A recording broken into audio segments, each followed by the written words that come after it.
journalism as I do about music, obviously. I never did know Sinatra, but I knew about Sinatra from people who knew or thought they knew Sinatra. And sometimes, unless you're lucky as Pete was and have a personal relationship, as I have with Peter O'Toole. I mean, I saw O'Toole after I wrote the piece. I saw him one time, I was in P.J. Clark's, he mentioned, with O'Toole. It wasn't you, was it? Well, we were with O'Toole one night at 4 in the morning. It was one time we closed the place. Yeah. I think you were there. Yeah. I mean, but I could never do that with Sinatra. I would not. Pete did, but I somehow never was lucky enough. But I wrote the piece. When I finished that piece, you think I thought that was a great piece? No. No, I didn't. It was another piece. I had a 1-year-old daughter. I had to do 6 pieces because I needed the money. Nan and I were living just barely on what we were earning. And then I then finished that piece, and then I went on to do what I really wanted to do, was this piece on the great, not great, but a managing editor named Clifton Daniel, which was a lead piece, 3 months after Sinatra. And that made me want to write about the newspaper, and I never wrote for Esquire after that 1 year. Then later on, 30 years ago, 40, Frank Sinatra's cold, Frank Sinatra's cold, Jesus, how come that piece that I didn't like, I thought I did much better in other pieces, even for Esquire? I don't know. Maybe it's just Sinatra that made that piece famous. If I had written about Peter O'Toole, wasn't that famous? I mean, he's famous. I don't know what it is that makes a piece. Can you explain, did you ever do a piece, Pete, that you thought wasn't your very best? I mean, everything is your very best, but sometimes, you know, you're measured by your but audience. every time I did, I quoted to myself Samuel Beckett's famous advice. What? Fail better. Feel better. I don't know. So here By I the am. way, if you want to read the piece that Gay's talking about, both pieces, the O'Toole piece and the Sinatra piece, get this book. Oh, boy, listen, I'm so glad you came. It's one of the So great- glad you showed up. Here's mine. It's one of the great collections of American film. So sweet. Well, I'll tell you, in all my years of journalism, I have never met a person I respected more than this guy. This guy is a wonderful writer. You know. But I'll tell you what else that Pete Hamill is, besides being a novelist, an essayist, a journalist, an editor. He was an editor, as you know. He is the most decent man I have ever met. I mean, this guy has a sense of humanity and a good, and a humility and a sense of respect. I've never respected a man more than this guy. Thank I you. really do. Thank Now, are we running out of time here, babbling? No, we're not running out of time, but I would like to conclude this formal session by quoting 2 lines from Pete Hamill's book, which struck me as Frank Sinatra as existentialist philosopher. You might have thought of Sinatra as many, many things over the past 100 years, but I probably think that you never thought of him as an existentialist philosopher. Here is a quote from Pete's book towards the end. Two separate quotes. This is Sinatra speaking in the first person. Sometimes I think I know what it was all about and how everything happened. But then I shake my head and I wonder, am I remembering what really happened or what other people think happened? Who the hell knows after a certain point? And then I wrote, like, contrary to the cocksure certainness of my way, Sinatra at the end of his life was less sure of his way than at any time of his life. And then the final quote from Pete Hamill, maybe, this is Sinatra, maybe that's what it's all about. Maybe all that happens is you get older and you know less. Boy, It's extraordinary, really. it better not be true of your 2 guests. I don't know. Anyway, what I'd like to do now, with the time that we have remaining, about 15 minutes, is to open it up for questions, comments from folks. So, folks, yes. Tell them to stand up, and we'll repeat the question for those. You just Yes. give us the question. Stand up, though. We want to look at you. What Sinatra songs are the most meaningful to you two? What Sinatra songs are the most meaningful to the two of us? Pete, what do you You think? make me feel so young.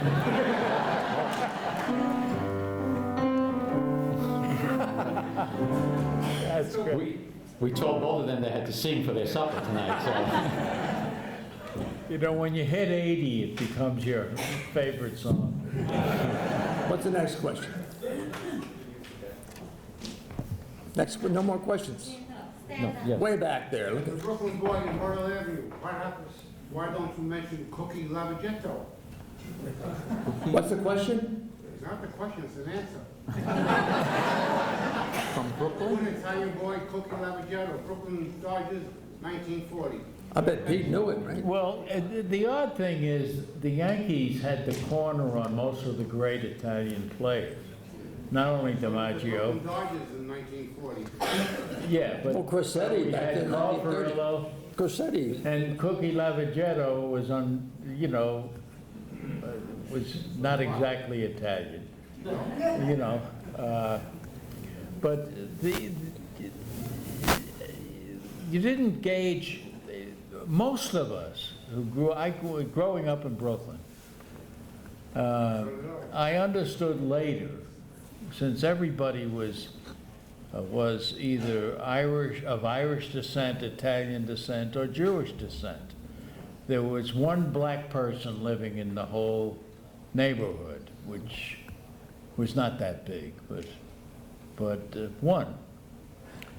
But I began to realize what I didn't formalize until much later, that to be a New Yorker is to live among people who are not like you. that's right. And it's one of the great things about it. It's the most enriching kind of thing as compared to even places in this country where they insist that everybody has to be like everybody else. Yeah, kiss my Irish ass. You know? There was an attitude that said, we know what we're doing. Who's got the Spaldings? You know? We didn't have a sense that we were earning our way into America. We were born there. You know, and our parents got us there, and our parents didn't hold up banks, they went to work. That was their favorite four-letter word, W-O-R-K, because the Depression had taught them how rare it could be. So to this day, there's part of me that thinks of Brooklyn as the old country, in which my old country, as other people, as Gay would think of New Jersey. And a father who's a tailor, so no accident that he wrote the best tailored prose of his generation. Oh, boy. You know, nobody came close.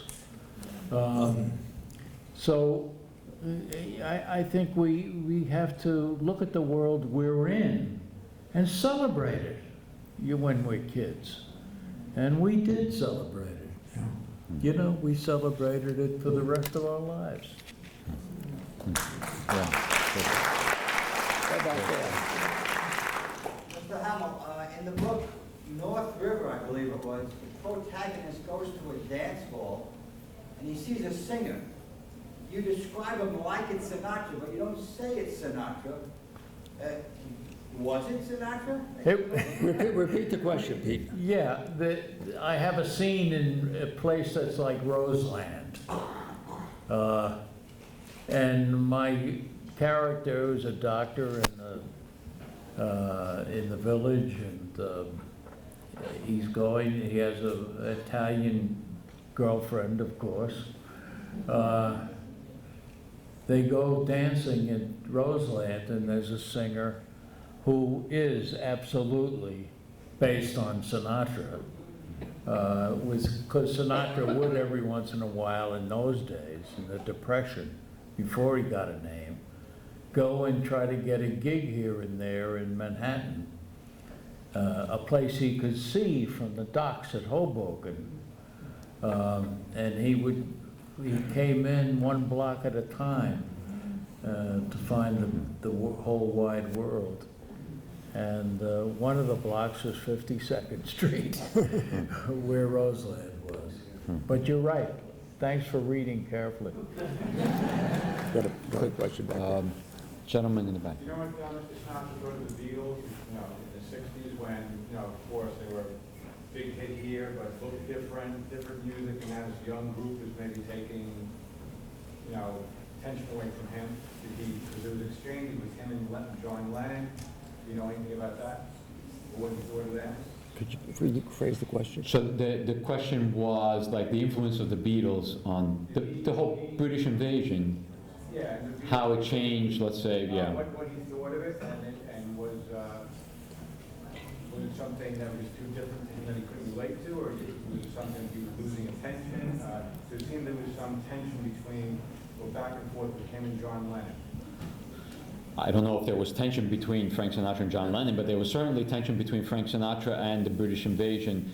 So these gentlemen can speak to that because they were there. I mean, You speak to it. Yeah, in my limited sense of what he felt, I think at first he felt threatened, like there was a whole shift, a cosmic shift underway that made rock and roll the central part of American music rather than Great American Songbook.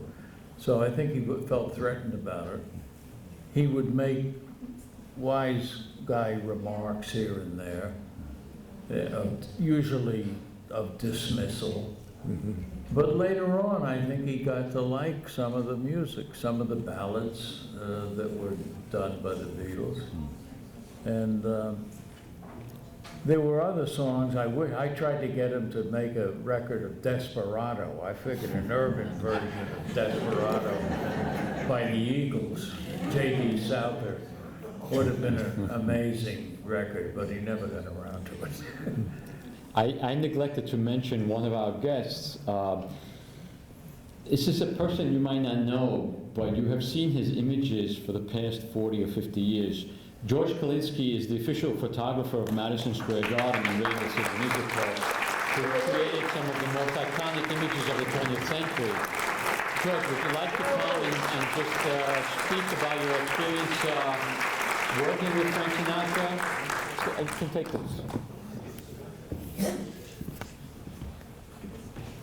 Thank you. Thank you very much for the great applause. I appreciate that. I must tell you that I admired Sinatra. I knew Sinatra well. I admired him, but I also loved him. And I first met Frank Sinatra a few days before, in 1971, before the first Ollie Frazier fight. And there was a knock on the door, and somebody said, Frank Sinatra would like to meet you. And he walked into my office, he extended his hand, and he said, "Hi, I'm Frank Sinatra. I hear you're a great photographer, and I want you to tell me all you know about photography in 5 minutes." And we laughed, and 3 hours later, which included lunch at Patsy's getting a lot of play tonight. 3 hours later, I felt that I had met a man that ultimately would become a great friend for the next 30 years. If you want me to continue on, I will. I don't know if you... Did you have any falling out during this time? During this time, you had a long friendship with Frank Sinatra, a very volatile person, even though he was, we remember him elsewhere. But did you ever have a falling out with Sinatra? Did you ever do something he got mad at? I never did anything that he would get mad at. Matter of fact, we used to have some great conversations about art. Sinatra was a person that whatever he did, he wanted to do the best, and that's how we actually met. He wanted to be, Life magazine had hired him to be a photographer for the Ollie Frazier fight. And in order to do that, he really wasn't a photographer, but he wanted to get the best possible pictures he could, and that's why he came and he contacted me, because whatever he did, he wanted to be the best at what he does, and did. And I remember as our relationship grew on towards 1974, I guess this would be 1973, we went to lunch again, and he said to me that his dream was to be the heavyweight champion of the world. That's what he really would love to be. But this is not a reality for him. So he said the next best thing I can do would be to have a concert at Madison Square Garden, because the greatest event that you can go to would be the heavyweight championship fight at Madison Square Garden. That would be better than any concert, any sporting event in his mind. To go to Madison Square Garden and to see a heavyweight championship fight, to him, the aura of that was more than the aura of any other event. So we're sitting in Patsy's, and he says that the next best thing is to have a concert at Madison Square Garden with the atmosphere of a heavyweight championship fight. And he shows me pictures, drawings of the layout of Madison Square Garden with the boxing ring in the middle, and he said, this is what my dream is now going to be, to have a concert at the Garden, and I want to call it the main event. What do you think of that? And I said, it sounds pretty good. I have to digest it a little bit. Matter of fact, it sounds very, very good. And he said, you did a picture for the Ali Frazier fight that appeared all over. It was the poster. It was Ali Frazier head to head, and it was superimposed onto the Garden ceiling. He said, part of my dream would be if I would be in a picture like that, and it came to be that when the day came for the main event, it was internationally televised. And I believe it was one of the first internationally televised entertainment events that there ever was. And Sinatra had said, instead of Ali Frazier on the Garden roof, I want to be in the middle. And maybe, how can I do that? And I said, Frank, you wear a tuxedo, you put boxing gloves on, you go like this, and I'm going to photograph you like that and put you on the Garden ceiling. And that came about, and that was the ad in every single newspaper in the United States the day of the event. But this was a little background of how this came about. I don't want to go and I don't want to take away from these great men. I admire these gentlemen so much.